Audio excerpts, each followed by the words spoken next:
Good morning. This is Father Stephen Kelly from St. John's Church, Detroit. We're continuing our series of daily morning meditations, where we generally look at one or another of the lessons that are assigned for morning or evening prayer, what is known as the daily office lectionary. Today for Wednesday, let's take a look at the lesson that's assigned from the book Deuteronomy. It's the first lesson assigned for evening prayer today. We're in chapter number 7, beginning at verse 6. For thou art an holy people unto the Lord thy God. The Lord thy God hath chosen thee to be a special people unto himself above all people that are upon the face of the earth. The Lord did not set his love upon you, nor choose you, because you were more in number than any people, for ye were fewest of all people. But because the Lord loved you, and because he would keep the oath which he had sworn unto your fathers, hath the Lord brought you out of the mighty hand, and redeemed you out of the house of the bondman, from the hand of Pharaoh, king of Egypt. Know, therefore, that the Lord thy God, he is God, the faithful God, which keepeth covenant and mercy with them that love him, and keep his commandments to 1,000 generations, and repayeth them that hate him to their face, to destroy them. He will not be slack to him that hateth him, he will repay him to his face. Thou shalt therefore keep the commandments and the statutes and the judgments which I command thee this day to do them.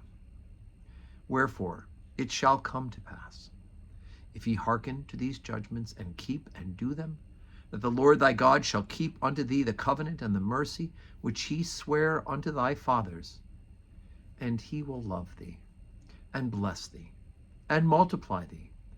He will also bless the fruit of thy womb and the fruit of thy land, thy corn and thy wine and thine oil, the increase of thy kine and the flocks of thy sheep, in the land which he sware unto thy fathers to give thee. Okay, so we've got a couple of things going on in the readings, right? We've got Colossians and Matthew, and then we've got Jeremiah this morning and Deuteronomy. Jeremiah is the warning to the people of Israel of what is the consequence of their not following what is happening in the book of Deuteronomy.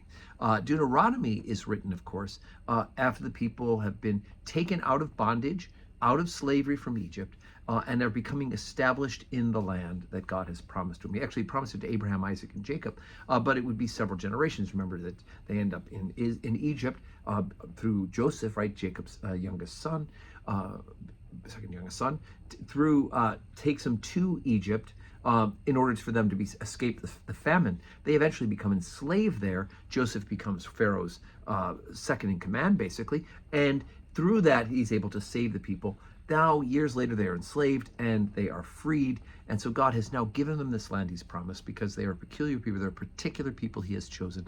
And it'll be from them that the entire world will eventually be saved through the ministration of Jesus Christ, him dying on the cross for us. The people, the Jews, are there. They're special people, and God loves them in a special way in order to bring into the world his own son, Jesus Christ, so that no longer will they be a peculiar people, but they'll be one of all who come to believe by faith in Jesus Christ.